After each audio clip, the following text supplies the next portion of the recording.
national clients and we cater to a lot of out-of-state investors, right? Because we are a one-stop shop with an A to Z setup. And if we don't have, the connection or whatever it is in person, we have a referral partner for it, right? So we work with a lot of investors in California, Texas, Northeast, who are successful in those markets, want to be in Tampa, but they need a boots on the ground team that they can trust. Kind of a similar setup, right, to what you guys had. So, and I'll ask you to refresh my memory on exactly what they offered, so I know how we're different, and what you're either not expecting or expecting. And then I would love to know, towards the end of today, what it is you guys are trying to do or what you think will succeed in the Tampa market, right? So just to recap Graystone overall, right? There's the off-market department, which I run, like I said, the properties, where they come from, who they get sold to, as well as the VIP program. That's, what I'm your expert in today. Jorge obviously is our CEO, 20 plus years of experience, guru, can tell you about the market cycles, the creative finance, all that fun stuff, right? My background is in financing, so I was a previous, am current a mortgage loan originator in the state of Florida, but like right out of college, I was with Penny Mac, and that's kind of where I got my foothold into real estate. So I used to do refis. Anyway, so we've got the off-market department, we've got the lending brokerage, we've got Graystone Real Estate, which is our real estate brokerage. We've got about 50 or so active agents. Some of our properties come from them, pocket listings, different sources, right? And then we've got long-term property management. We manage about 500? 501. 501, excuse me. 501 units right now in long-term property management and growing. So basically one-stop shop kind of setup. I kind of compare it to like Sam's or a Costco model. You know how they sell everything in bulk, right? They keep their prices a little bit cheaper. We're kind of the same thing. Have you guys worked with wholesalers in the past before?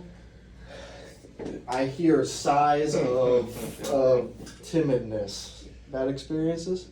No, It sounded reluctant. I don't know if I would consider like wholesale what they did, but everything was similar in terms of like the off market. So they were kind of getting access to the properties before they would hit the market themselves, and so that was kind of the way of getting properties at a cheaper price. They had a really good relationship with a lot of banks. So Yeah. banks would come to So them. they got like what, Foreclosures and all that, foreclosures yeah. and So a stuff. lot of foreclosures, a lot of stuff before it hit the Fun stuff. actual Yes. market. Yeah. So Okay, well, wholesaling, I hate to be called a wholesaler or thrown in that group because there's a negative connotation with the word. Because there's a lot of laptop wholesalers and it's pretty popular on Instagram. I've seen Facebook, that. I've seen and that. Flip a contract in a few hours and make $50,000. Well, I can personally tell you it's not that freaking easy. Yeah. I've seen those videos. Yeah. So it's popular, and unfortunately, since a lot of people and bad actors in the industry wanted to get into it, and they don't really, they throw elbows around, and unfortunately, the term wholesaler has a little bit of a negative connotation. But I wanted to ask, just to know your experience of where you guys get properties from, because we're, I would say, on the opposite end of the spectrum when it comes to the definition of wholesaler. We're more risk mitigation and relationship focused, right? And so it's like New Western or whoever you may have gotten a property for previously. A lot of those off-market groups, they're transactional focused, right? They want the sale, they're going to make their margin probably as large as they can get it, and they're going to move on, right?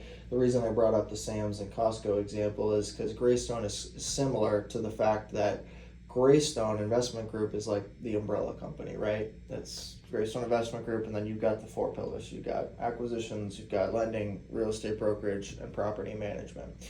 So our business focus is focused towards those VIPs, right? When a VIP client comes in, they want to purchase a property. They might need financing for said property. If it's a rental, they're probably going to need property management services unless they want to self-manage that property. If it's a flip, right, and they want to list it on the MLS, we have an agent for it. I bring this up because of the self-sustaining ecosystem and the real estate collective approach, right? We can keep business under the Graystone umbrella. I can keep our assignment fees or our financing or what have you cheaper, kind of like Costco or Sam's, right? Because they sell in bulk and everything under one roof. A lot of people go there because it's cheap to buy from them, right? We do the same thing, right? So that's why I kind of wanted to bring up the off-market experience. How many properties have you guys bought in Chicago? I think over 10. Over 10. You guys been around the block once or twice, huh? We've just been involved, yeah. How old are you guys? 29. 25 Nice. What's the relationship? brothers. Nice. Yeah. Okay. So we've done. I mean, we've had multiple at once too. So Okay. Cool. I think he's still working on one. Yeah, I got one currently I'm trying to get rid of. back Okay. there. So you guys wholesaling properties? No, yourself? not wholesale. We're, Just we're doing a lot of, it's pretty much all fix and flips. It's like I said, it's that white glove Gotcha. service. Yeah. It's they're coming to us with the different properties, they're outlaying what the purchase price is, what the rehab price is. And you're working just with banks. No, this is kind of similar to like what you guys do. Okay, so you're working with this company in This Chicago company has- who works with the banks Yeah. to get these deals. He has all the relationships, so he's got the relationships with the banks, and then again, he's got contractors, he's got like, I think 2 or 3 groups of contractors that work with him, so once the property gets bought, he's sending these groups in there to do the rehabs in the house. Mm. So, and then once it's finished, he's also the broker, so then it gets listed through Yep. his brokerage and then sold. and he has his own team if you are renting in terms of property management Gotcha. and all that, but they So take you care of guys- like there's no like we never have to think about what countertop are we putting in, what are we painting this, Yeah. like they are You're just looking at the numbers and the breakdown of the investment. like they saying yes or no. they are like guns to the wall of every property gets painted this color, like okay. it's very Cookie structured. cutter. Yeah. Yeah. Gotcha. So they kind of understand what's happening with the market. Okay, now this is what's in tune. Now we're gonna shift to this color. This is what we're Okay. putting in. So you might have like an option or two if you're going for a higher scalar house in terms Yeah. of like art, like maybe let's step it up a little and make the hardware look a little bit nicer, things like that. But for the most part, it's here's what we need. Contractor will go out. Here's the estimate, and obviously the goal is to stay within 5% of your budget. Yeah. And go from there. So they source the property, they do the vendor connections. How did you buy it? Cash or financing? We've been doing a lot of cash. Okay. And then with what type of purchase price ranges are we buying in? I mean, we've done some call it rougher areas for lack of a better term Yeah. in Chicago. So for some of those, you can buy in for like right at $100,000, Okay. and then there's some that we've done in the $300,000-$400,000 range, plus rehab costs. Okay. We're And involved. We got what are another the brother, and then my dad. So we kind of all just family in real estate, dad in real estate? No. no, not from a day-to-day Is standpoint. this He's you just guys getting started into it now? He's- Dad, I mean, dad he's- and other brothers. no, Dad's he's been involved. doing He it. just like it's not what he does from a day-to-day. So Gotcha. when he was 21, he bought a 3-flat, lived in it, rented out the other 2, sold it, and kind of just used that to get the Get wheels started started. and Yeah, and then he had a couple that he managed himself. And okay. So Get cool, a started little with it. family real estate venture sort of. yeah. More or less. Yeah, it was Gotcha. fun. Okay. You have an LLC set up in Florida yet? No. Okay. First step. I'd get that rolling sooner rather than later. I mean, if you're dead set on doing this one way or another, getting your feet wet down here. Yeah, we want to see. I guess obviously it's a whole different market down here. Yeah. Lot different, or much different from Chicago suburbs. So I guess that's kind of like why we want to meet with you guys, hear what your take is. Obviously, it sounds like rentals is a hotter thing right now than fix and flips, based on what you were saying. Yeah. So that would be something new for us. Like we've strictly only done up to this point fix and flips. So when did you sell your first one? How many have you sold since your first one? And when was the last time you sold one? When did we do our first one? A long time ago. 2018. 2018. So you've seen market cycles then, huh? Yeah. And the last one I sold was I think it was about a year or 2 ago. I stopped doing them for a while. Like I said, he still has one open. Yeah, my dad and I have one open right now. But I guess I like the idea of a portfolio now. And I mentioned this to Jorge too. We've also ventured down to Section 8. And I think it's something that I'm interested in. I don't think I understand it fully yet, but we've had conversations with the group that we were working with back in Chicago on it. But it sounds like it's a pretty good way to start building a portfolio. Pros and cons, for sure. Yeah. For sure. Section 8 is amazing for cash flow, but sometimes not for equity because of the location of the properties. Yep. But it's perfect when you're diversifying a portfolio. You want a few properties that are gonna gentrify your portfolio and a few that are gonna keep up with their cash flow, so they're definitely a room for Section A in a portfolio. I mean, with what you've experienced so far, you're no longer a green investor, especially in the eyes of lenders. If you decide to start leveraging financing, make the money go a little bit further. I'm not sure if that's a topic of discussion you're ready to get into, but typically we recommend people, especially with more limited cash, equity focus first, right? Then the cash flow will come. And the Tampa market with rentals right now, we can get you a little bit of cash flow, especially with a little bit more money down. If you're buying cash, it's a whole other story, of course.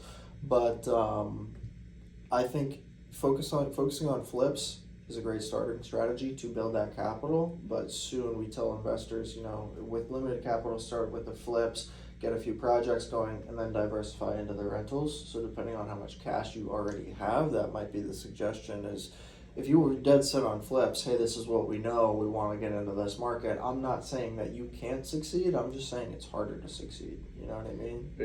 Are you saying that because the margins right now are tight on it? I'm saying that because of the likelihood to find really quality deals with solid margins is harder because it's really competitive in Tampa.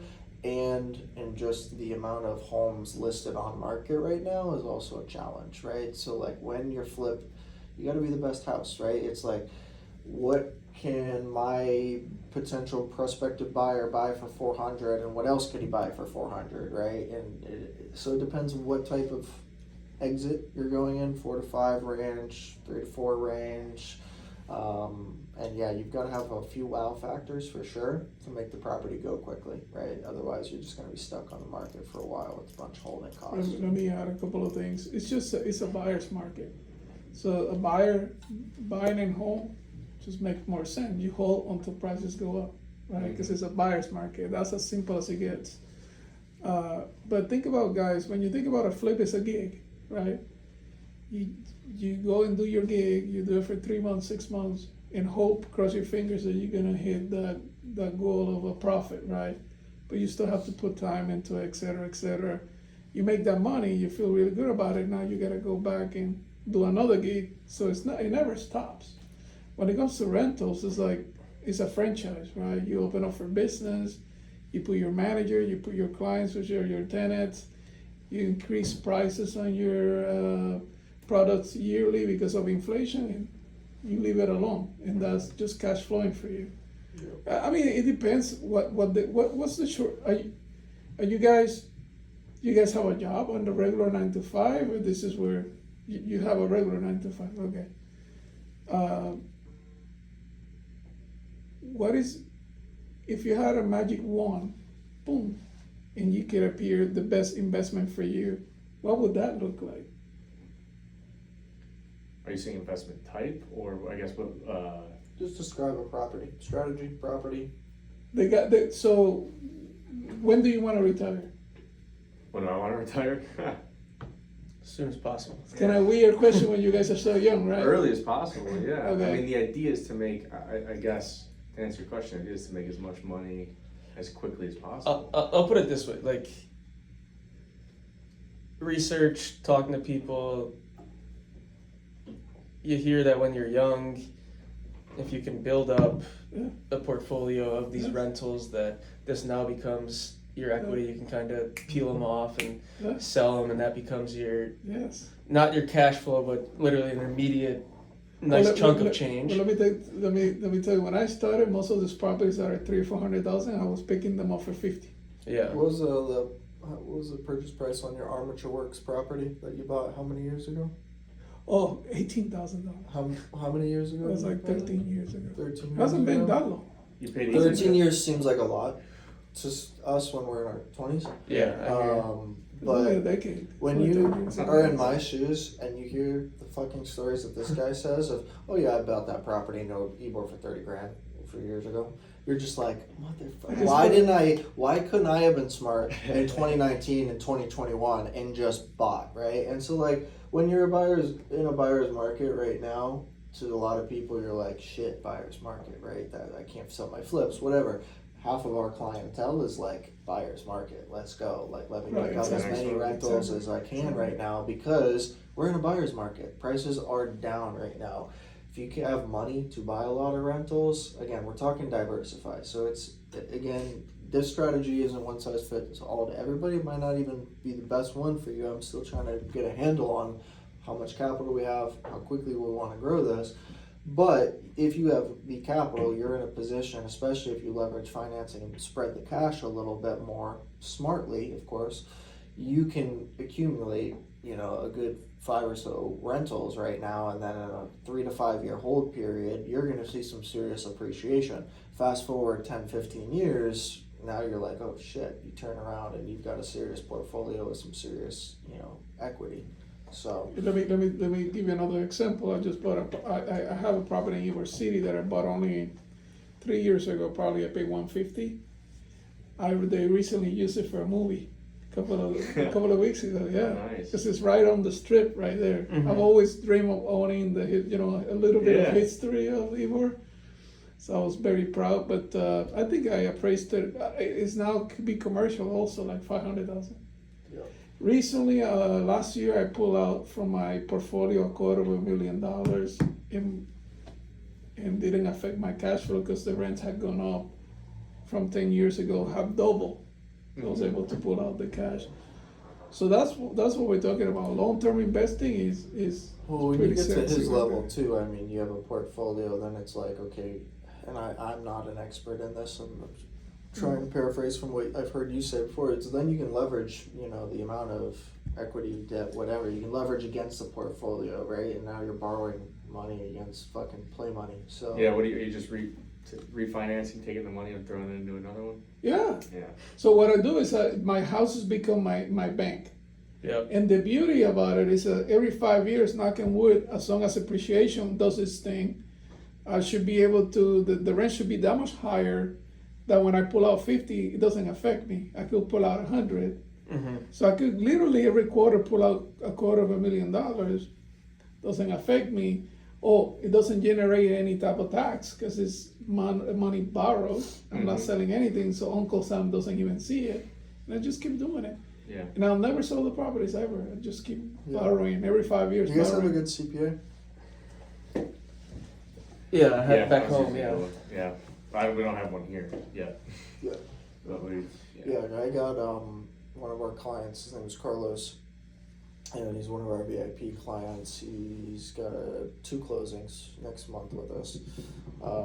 But he is a real estate guy, but he's CPA for his 9 to 5, like that's his full-time gig. Mhm. This guy knows some loopholes, let me tell you. I mean, I'm 1099 here. I paid probably 10 or 13,000 just back to Uncle Sam at the end of, not this past tax year, but the year before. Carlos is my CPA with one purchase in 2025, and he brought that from a projected 11 to 13 this year down to 3,000 in tax burden, right? And that's off one purchase, right? So that's just a little hint and breadcrumb about doing things smartly, and I'm not going to tell you to defraud the Uncle Sam, the government, because And that property that he you don't picked mess up, with that. it'll be worth $500,000-$600,000 in a couple of years. So how old are you? I'm 27. Okay. So all right. So you're similar to like in our shoes. So I guess let's hear a little bit about what you're doing or what your Yeah. plan is. I So think that would probably, So I didn't start. I wasn't as smart as you two. I didn't start when you did. I didn't have a dad in real estate to kind of kick me in the ass. Maybe it was you guys. I shouldn't give credit to him. Yeah. So I always had the dream. Grant Cardone in college was like the guy who kind of was Mhm. like, whoa, right, money, real estate, wow, and that was the draw. And then I found Penny Mac, basically with fraternity brother in college, is like, you want to make money, refi boom right now. Basically, I was a mass comm major, advertising, communication, sales, whatever. And then kind of fell into getting my NMLS license and doing mortgages and seeing that side of things. Made a nice little pocket of change, catching the refi boom my first year out of college. Market went to shit. They're trying to make me refinance people's mortgages and forever homes, take them from like a 3.5% to a 7%, so they could pay off some credit cards because We didn't have like a line of credit option or whatever. Anyway, long story short, I did not want to stay working there anymore because I was 100% commission, and they were like, give a client a cash out refinance and screw them over. I said no, so I left. Got to Graystone a few years later, wanted to work with investors who weren't as rate sensitive, but pretty much learning under this guy for the past 3.5 years. Bought my first property after waiting and saving and waiting and saving, and you know, I'd seen success stories. I've also seen people not have success in real estate and heard horror stories through talking to people who've been burned by New Western and some of these other groups out there.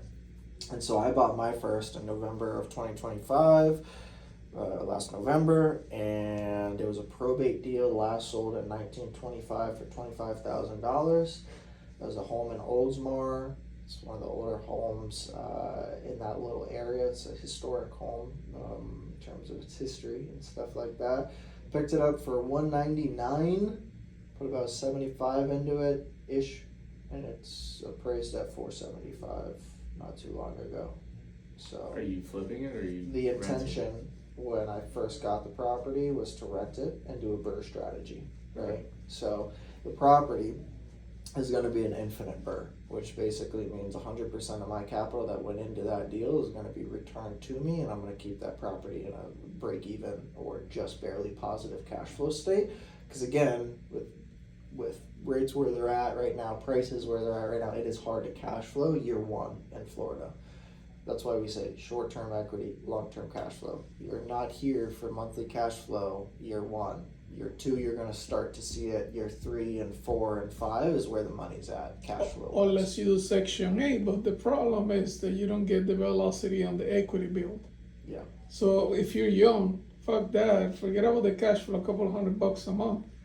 Invest into things that have the velocity on the equity. That's really what matters. Yeah. You don't buy in areas that you're the ugly duckling, the ugliest house, but your neighbor was bullish enough to pimp the property, and now that property is like $200,000. You know, that area gentrification, that's where you want to have a lot of properties in. Make sense? Yeah. One target focus point is like the high end of the low end. Certain parts of South St. Pete. I live in St. Pete over there. I don't know if you guys are familiar.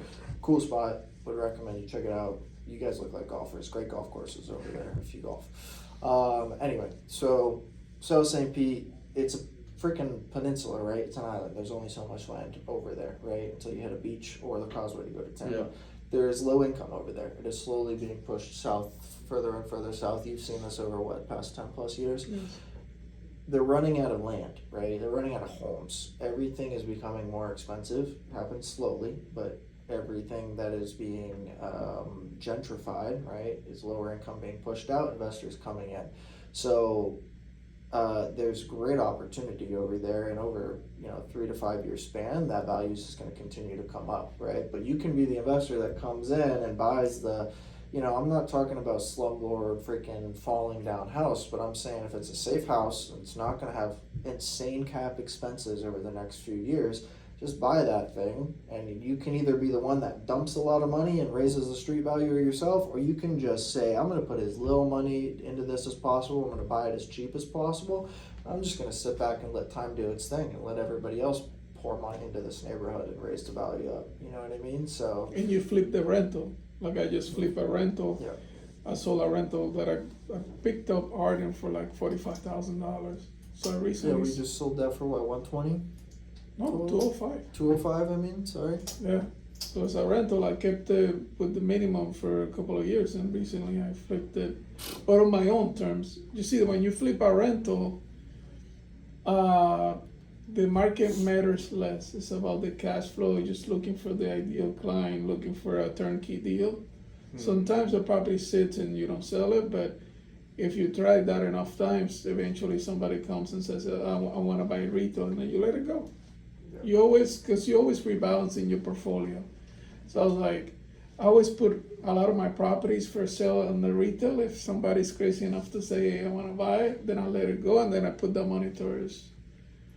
And that was a good 100,000. I still have in the bank account sitting there. So do you when you're rehabbing, are you pretty set with what you're doing in every property as well, or are you putting together separate plans? So like Cody was saying, when it's a rental, I do Tonka thinking, like Tonka durability, but no sexiness. It's like if it's everything is blocks like Minecraft, like that. Yeah.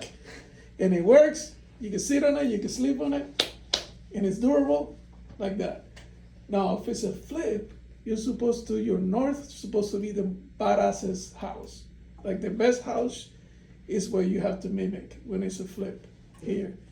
And you have to go all out in order to be able to compete. Do you guys have examples of like properties that you guys have worked on and start to Let me show you finish one that's on from the both market the right now. from both the flip and like a rental Let standpoint? me show you the You know, video. if you show the website, I could, I'll show that. I'll show those pages in just a second. I was gonna pull up first the what is it, Stillwood, the one that William. is That's it. That's the that only one I video. haven't finished a page on, but the other two have it. But yeah, Okay. present. Let me see. I think I'll try. Let me find it real quick. What's your general take on cash versus kind of financing when it comes to like rentals? I've heard a lot of leveraging your cash and Yeah. financing it to. It's all a number, right? So it's all a number. Can you make more than what the bank is paying you? That's the question, Yeah. right? Can you make more than the money you're borrowing, right? So if you're borrowing 6, do I have the smarts to make 8 or 10? Mhm. If I'm borrowing 3, do I have the smarts to make 6 or 7? If I don't, then might as well just pay your debt or buy it cash, you know? So you're always competing against yourself, against what you're borrowing, the interest you're borrowing. So my question back to you guys is, how much you guys have? 5,000, 5 trillion, something in between? More or less, how much you have in available cash? Probably somewhere in the neighborhood of like close to like 150-ish. 150, but that's a good start. So typically, each property for us, it is just basic math. You're looking at about $75,000 as a minimum, which is 20% down, repairs, et cetera, So you could probably do 2 properties on year 1, pull out the cash after 6 months a year, and rinse and repeat again if you're doing rentals. But if I had 175,000, I wouldn't go into flip, because what happens is you could make $50,000 on a flip or lose $50,000. Do you not see that much success then in terms of your flips? We Like from a hit rate standpoint? Well, let's differentiate our clients compared to somebody doing it on their own. Is what we're talking about, right? I'm not saying we do a better job than to say, oh, you could very well lose 50 grand. I would not put you in a deal if I thought there was a sizable chance that you could lose your ass in the deal, right? That's why we have the vendor connections we do. We're saying if you do flips on your own without guidance in this market, without vetted crews, without Sure. quality partners, you have a solid chance of losing your ass, because you've never worked with the people around here. You don't know if they're good vendors or if they're going to disappear with your money and cut out on the job in the middle of the job. You've had a curated red carpet experience, from what I can tell from who you previously worked with, coming to kind of talk to us for the same experience, right? So if you try to do things without vetted partners holding your hand through it, very good chance you'll fail, right? For sure. That's what we're And, differentiating. and to be quite frank, like we're not looking just to buy a property off of you and then do it on our own. Yep. Like we're looking for the handheld process in terms of we don't know the market out here. Yeah. What do you So- aim for on that? What percent return do you aim for? We aim for what our clients aim for, right? Because again, it's just, it could be 70% minus ARV, 70% ARV minus repairs. It could be 75. Doesn't matter. Could it be 80? Right? I've got clients with different metrics. Everyone's the same. We pick and choose. We have the luxury of being able to pick and choose who we work on. Because if I have a lady over here who's saying, I want to get into flips and I've never done real estate and expect to make 100 grand on my first one, there's the door. Don't waste my freaking time, because I don't deal with unrealistic people who have unrealistic expectations. You know what I mean? Do you have a percent ROI? Like an annualized. Like is it like a 10%? Is it like where you? I mean, every Well, investor has different metrics. When it comes to flips or rentals, For flips, what's your flip, minimum? what we try to do is hit at 100,000 gross minimum 80 gross, and then land somewhere in between, half of that at the bare minimum Of profit. profit, yes. Oh, So you're talking 100,000 gross profit, minimum 80, and then we hope to land somewhere no less than $40,000. So like a $40,000 profit on like what's the all-in cost kind of thing? Well, it depends. So you got- It's such you a got- loaded question. Yeah, because I guess so the many way variables. that we've Cash or financing. I mean, it depends, right? We've always done it based on a percentage of money. that so goes- like from a simple like cash Yeah. from like a simple cash perspective, okay, it was $200,000 to buy the property, $50,000 in rehab. After you sell it, you end up cash in your hand at $300,000. So you made $50,000 off of your $250 that you put It's a in. pretty and it was cookie cutter example of what we would shoot for. I Yeah, would so say like sometimes so you- basically like that percentage would be 20% of 50 over 250. So You Do can you guys set a kinda- percentage when you have the same specific type of property or it's very similar, but when it comes to Florida, there's so many types of properties. The way that our clients like it is, as long as the deal can make X amount of dollars minimum, that's how we do it. We don't do it based on a percentage. Yeah. So let's go ahead and take a look real quick at a few pictures from this property, Stillwood, that just hit the market. Mhm. I think he's doing some showings right now on it. So I'll just show you, I want you to see just a visual of the condition that this one came to us, so you can kind of see quality of our vendors. So outdated house, off market, distressed property. What do you pay for this one? I'll give you the number breakdown in just a moment here. And then we're kind of had a bird's eye view on this whole process. And kind of how we facilitated everything, if you kind of want Yeah, sure. to outline what we were able to do. That one was three. This one, Dennis did the rehab, All right? all in was three. Hold on a second. 350s all in, and we have it in the market for 475. And I think we getting an offer. There's some offers that are being worked on right now. Hope so the idea is that they come back. They want some concessions, whatever the case might be. Hopefully, we land close to the 80K profit. Worst case scenario, 45, which is 40, which is half of that. So there's just a little YouTube video that the agent put together. We got staging going on in there. I think we have 3 months for like $2,000. what do you guys normally do? We've been doing a lot of virtual staging. Virtual staging is great until you get a buyer who Yeah, actually that's the wants to problem. walk the property in person, and what you want to pull no punches to get this property sold as quick as possible, and don't hold out for the exact number that's going to be your list price. List it to move on to the next deal if you can, right? And hopefully we're doing deals that you're not forced to get a certain number, you know what I mean? That's the goal. Don't put yourself in such a tight box. But you can see obviously quality bathroom, beautiful countertops, beautiful new shower. So these are flips, right? Mm-hmm. I can show you rental terms also. Yeah, right? sure. So let me look at, for example, this was a property, this was an 80% capital return in 6 months. This one, it's a bird. In water view and everything. That Oh, guy yeah. freaking. I almost bought Killed this it, one. I was a man. little salty that the VIP client got it. No, I bought my property a few months after we sold this one to our Norwegian client who lives in Norway. His name is Robert Selmer. He's a cool guy. He has a funny, cool accent. He talks to me and he goes, "Hello, Cody." Every time he talks to me. Anyway, here's some before and after pictures. You can see the before on the left-hand side. No fridge, old countertop or dirty, so we refurbished it like new. The kitchen was okay, but we had to refurbish it. Yeah. So I mean, this was I believe we bought this at 150. He put The numbers are there. All the numbers are there. Yep. 150 purchase. I was gonna get these right off the top of my head too. 30K rehab, all in about 180. Property appraised at 305. About 1,600 in rent.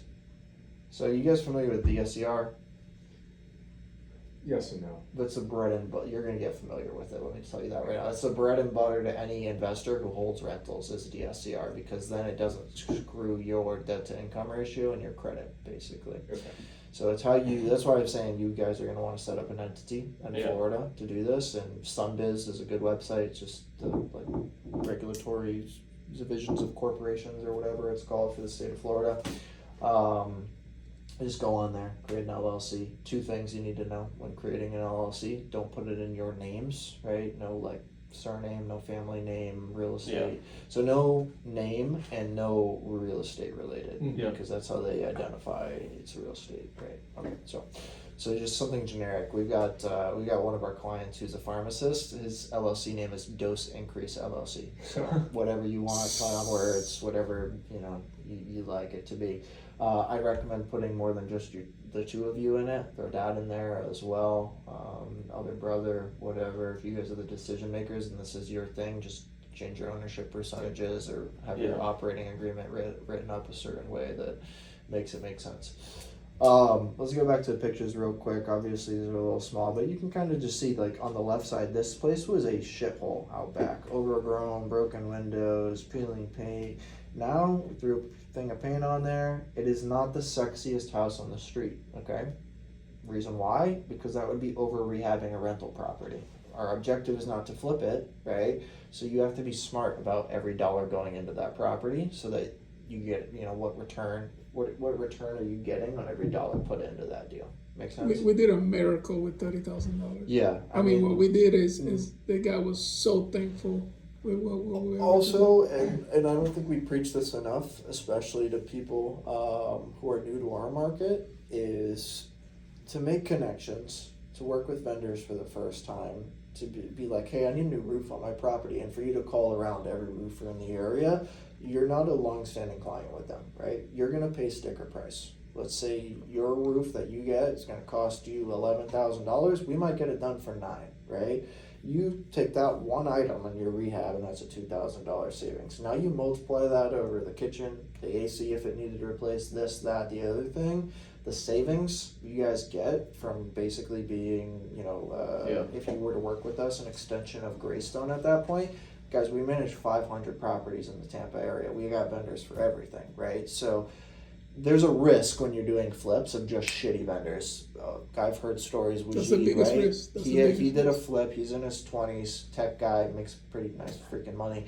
And he was doing a flip with he was Chicago too. That would be crazy if you worked with the same Are people. you talking about Andrew? I'm talking about Wajid. Wajid, Who got absolutely screwed by a vendor who basically like 100K plus flip. Margins were so good, too good to be true, whatever. And vendor took off, did the work, bought the materials in the property, didn't do the work, ripped some of the work out, disappeared. So the kid called us. Bankruptcy, foreclosure, I don't remember. He was in a bad way. But that's just one example of if you work with one bad egg in your process can fuck you, especially on a flip, right? Because you don't have a safety net, especially with how much money you're putting back into it. So don't gloss over the value of vendor connections, especially breaking into a new market, because it can be make or break for sure. This is how I rehab my 40 properties like that. Just bare minimum. Let's rent it, boom, out. And then you just cash out on your appreciation when the time comes. Yes. And then I could another- decide. So you go to sell it after holding it for however many years, right? Obviously you got to take care of the interior, fix carpets and all that stuff. Are you going through and rehabbing it before you sell it? Like the one that they just sell right now, I only put $3,000. So you're not. So even at the end, you're not going to make it sexy. It depends. If it's a primary buyer, because I'll throw it in the MLS, and if it's a primary buyer, then I might do some stuff. If it's rented, I'll leave it rented because it just. If it was a seller's market right now, and that property that he just sold wasn't a great rental as is, and he said, wow, this market's really, like, this neighborhood is great for a first-time home buyer, right? It's great school district, Mhm. and it's a seller's market, he probably would have dumped 30 grand into it and flipped the thing, Right, exactly. and would have made a way big. It's all strategy. It's all situation. It's all. The beauty of the Analyze. rentals, I don't mean to interrupt, I get excited, but the beauty of the Yeah, rentals water. is that rather you being forced by the market, sell before Christmas, so to speak, sell, Yeah. I know. you sell whenever you want, right? I look at the market and I'm like, hey, tenant, I want to give you a 30-day notice because I want to sell. The market seems to be hot, so I'm allowed to dictate to the market. I'm the man. I'm selling it whenever I want, not You whenever want on your the. own time. So, and the more properties you have, the more options you have, for sure. Yeah. When a deal gets presented to an investor, what does it look like? Like, are you guys outlining? So you saw the numbers at the bottom on the last house you were at. Like, are those numbers presented to the investor in terms of here's your buy price, here's what we estimate for? I know you do that pretty well, but let me, okay? So I hear him and I'm like, man, he's better than me now. But yeah, so the reason why we put this together, like Cody was saying, there's a lot of players that fake it, right? Vendors, I have 1,000 situations with vendors in the Yeah. past, right? So the best part of working with us is that we everything we do is gonna be performance guarantee. We're gonna make sure that we're gonna validate the value of the property. We're gonna vet the repairs. We're gonna say, okay, here's what it's gonna cost. We're gonna validate the rental amounts. We're gonna put your new potential rental against some of the ones that we're renting in the neighborhood, since we already have that data as well. Everything we provide to you is gonna be 100% transparent and completely unbiased, and it's gonna be accurate. Everything I present to you. Who manages the vendors? Like, if I We buy do. it, like you guys. We do like, the management, project management. We do everything. So Everything you is guys included. check on the property. You guys do all that. You don't do nothing at all.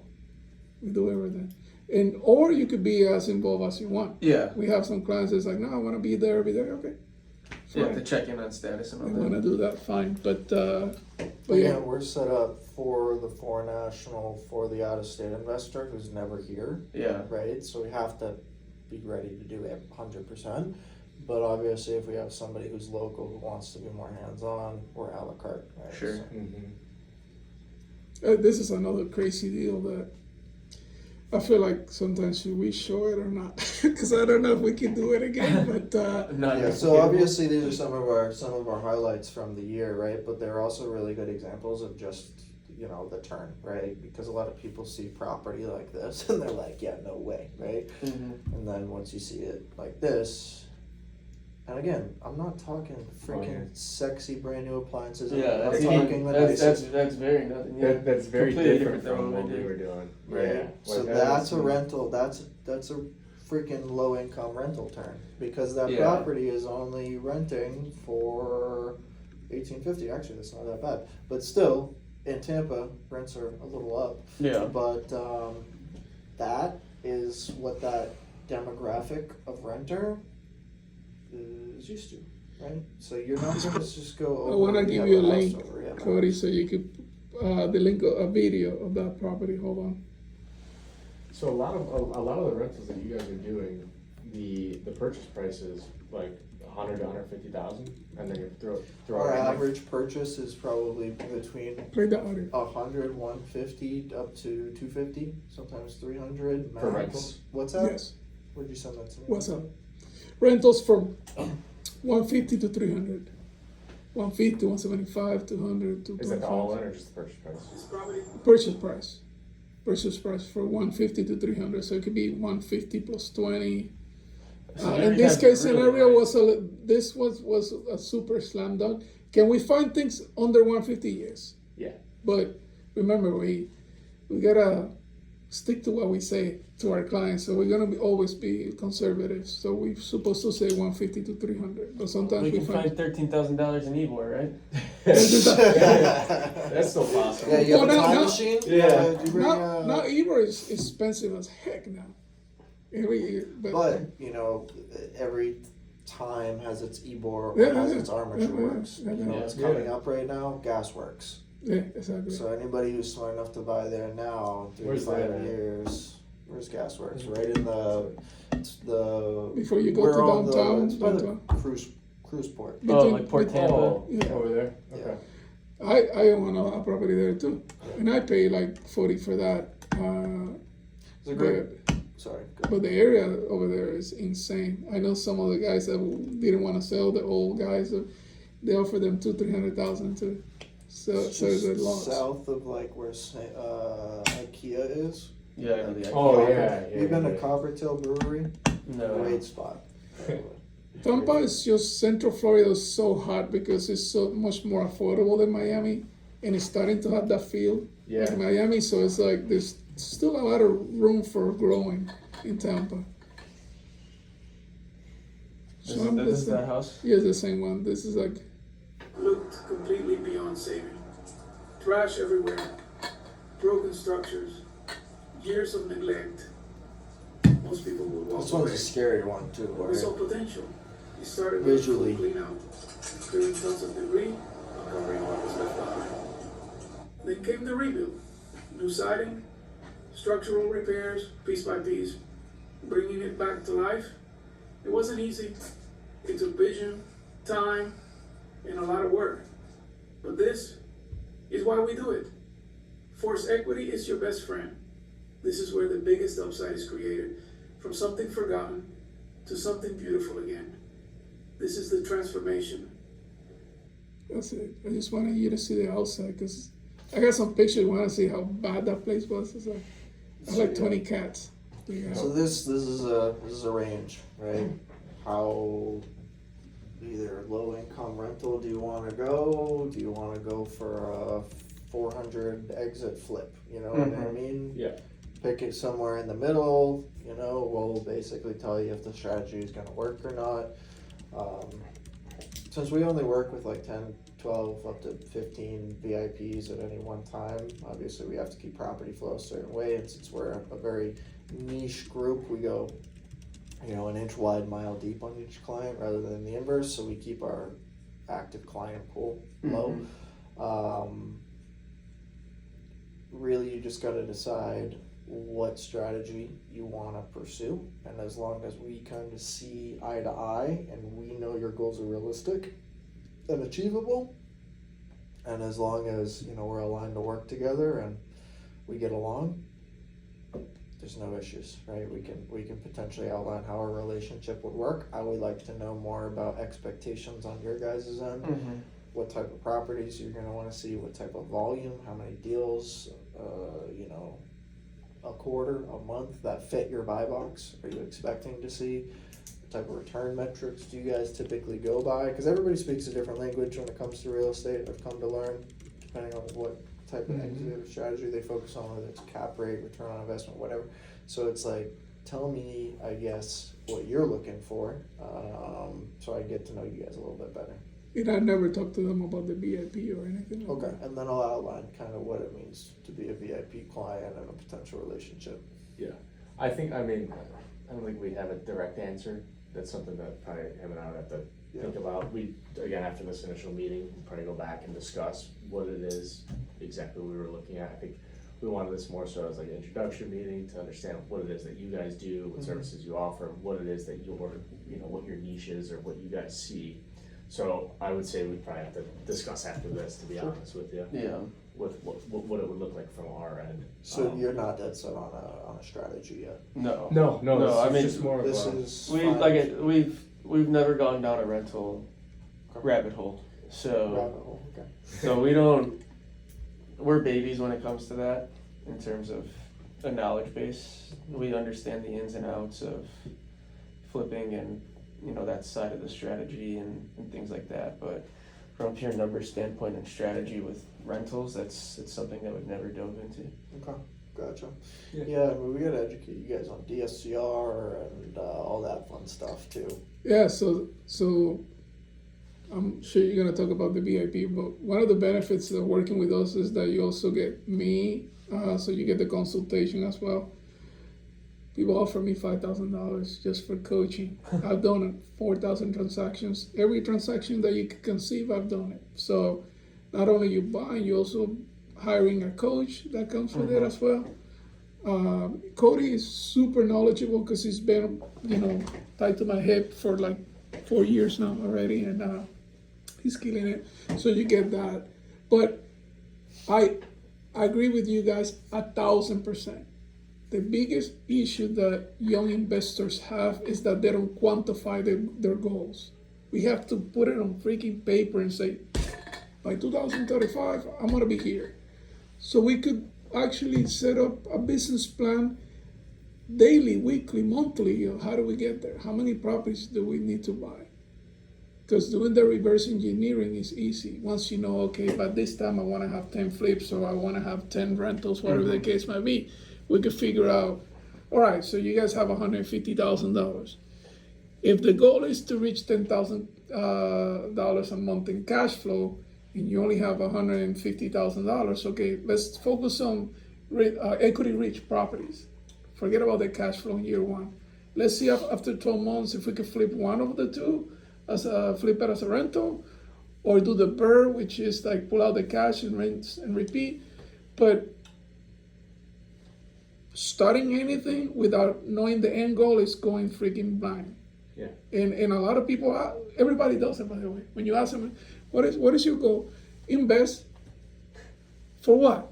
To have more money? Well, by when? Soon? And then, because life gets in the freaking way. You're gonna have problems. But if you're not looking at your goal and saying, all right, but I still know that 10 years I'm gonna get here. You're gonna lose motivation. When a flip didn't go your way or rental didn't go your way, you gotta have it written down so that way you can look at it and say, but wait a second, we have progressed from year one. Now we own 2 properties. We're doing good. Hentai, because those young people will want things yesterday, Yeah. So we have to fight against that.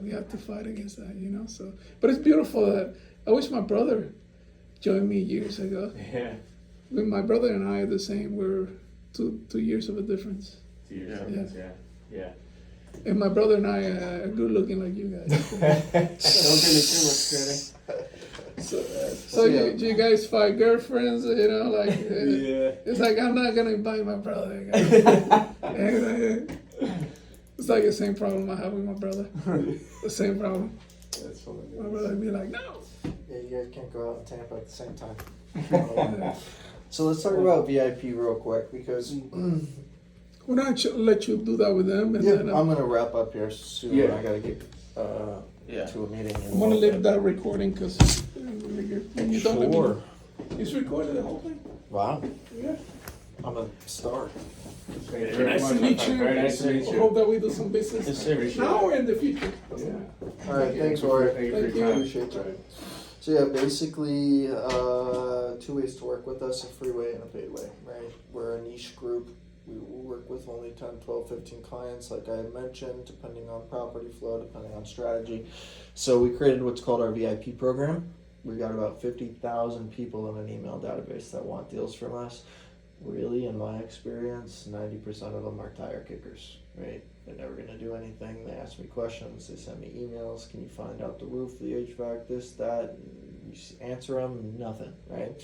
So since we're a niche group with, a really certain type of ideal client, we created VIP for exclusivity, right? We want to work with investors who want and are serious about growing and scaling a portfolio down here, right? So for us, it's put your money where your mouth is, right? So we created the VIP program. It's a $4,000 deposit.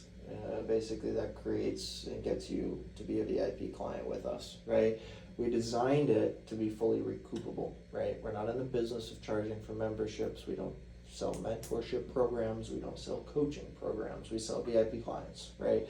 Which at the end of the day, we don't make money off of. It is designed for you to recoup. How we structure that. Hey, you're serious about working with us? Okay, prove it. $4,000 upfront, signed VIP contract, starts a 12-month timeline of us working together, right? In that contract, it says if we don't fulfill our obligation of landing properties that fit your buy box, which we outlined together in an onboarding meeting after a fact-finding meeting, we aren't able to deliver on those properties to you. It's a full $4,000 refund. We're not here to waste anybody's time. I don't want my time wasted. I don't want your time wasted. If I knew that at the end of that buy box meeting I couldn't deliver properties, I would not take you as a client, because I don't want to go through the hoop jumping of taking your $4,000 and then returning your $4,000, potentially having bad Google reviews, and waste my own time. I don't want that, right? Because I work 100% commission too, and time is money, right? As you guys know. Yep. So I'm not here to waste your time. I'm not here to waste mine. VIP is, like I said, fully recoupable. What I mean by that is when you buy your first property through us, you get a $2,000 rebate at closing, right? So we close as soon as money's wired. You guys get the keys, whatever. We basically have you fill out a rebate form, and you get $2,000 back on your first deal. Let's say you're like, hey man, we really probably only want to do one this year. We'd love to start a relationship, but if we only want to do one, how do we get our second $2,000 back? That's fine. We can basically figure out how to allocate that second $2,000. If you're doing a rental, we can give you a $2,000 property management credit. Again, at the end of the day, I don't care how I get you that full $4,000 back. It's designed for you to recoup it. So whether it's through a lending credit, a property management credit, it's designed for you to get that money back. So if you're like, hey Cody, I only want to do year one, right? Like, let's walk before we run. No problem, right? Yep. We can do that. Now let's say you're kind of more along what we're looking for, which is a 2 property minimum per year. That's going to recoup your full $4,000 just off purchasing, right? So that's kind of how it's designed to work, right? Let's say for whatever reason, hey, circumstances change. Cody, the property you presented, it fits, but we're not going to be in Tampa anymore, or something happened, our money situation changed. Life happens, I get it. Whatever happens, if we fulfill our side of the bargain and for whatever reason you guys decide not to pull the trigger, in that case, per the contract, we keep $1,000 of the $4,000 for our time and efforts, the onboarding meeting, the Jorge's time, us looking property specifically for you at that point. We also help with your LLC creation and all that fun stuff, right? So helping you do your operating agreements. When we say VIP, we mean VIP. We try to roll out the red carpet. It's you invest, we do the rest kind of motto. If you want to be hands-on, don't get me wrong, you can design this to your liking. Again, we tailor this experience to how the client wants it. No client is the same, right? So if you're like, Cody, don't present properties to me via WhatsApp, do me a favor, call me to let me know. Sure, whatever. If you have certain communication preferences, we can kind of adhere to it. So what does VIP afford you? VIP affords you 24 to 48 hour access of first dibs to all of our deals, right? Deal comes in. What does that really mean, right? At this point, let's pretend you're a client, right? You've already done your onboarding meeting. I know what our 10-year goal is. I know what our year 1 goal is. I know what properties to deliver to you, right? Point of VIP is to give you your time back. You got 9 to 5s. Real estate's not your full-time job. It's our full-time job, right? So our job is to basically filter through the bullshit properties and present you ones that fit your buy box, right? That means we get a lot of properties, somewhere between, I don't know, probably close to 50 to 80 a day sometimes. And we go through them, say this numbers are inflated, seller is lying, permit issues, foundation issue, whatever it may be, right? Or rehab will never make sense, ARB never makes sense. 80% of the deals we see probably immediately disqualify, right? It's in that other 20%. Okay, whose buy box does this fit? Are the numbers for real? Once we know, okay, this property works on paper, it also fits VIP number 1 and 2's buy box, let's go ahead and pursue this and make sure that the numbers on paper are what they are in reality. So at that point, I started negotiating access with who the seller is so that we can vet the property. You guys familiar with off-market properties? And the fact that on off-market you typically don't get inspection periods most of the times? Yeah. Okay, so what we do is we have a little bit of leverage on our wholesale partners if we're not direct to seller on the deal, right? Let's say a probate attorney or a JV partner brings us a deal. Hey Cody, seller's being a difficult seller on this one. I can't give you an inspection period. I need due diligence done up front. In that case, I'm going boots on the ground with an inspector, with one of our rehab vendors, to get a rehab quote, validate the numbers, and make sure you're not buying a lemon. You know what a 4-point inspection does? Not quite. Basically one of the most important inspections on off-market real estate, because you buy a primary home, you're gonna do a full home inspection through FHA or Yeah. conventional financing and all the bullshit hoop jumping, right?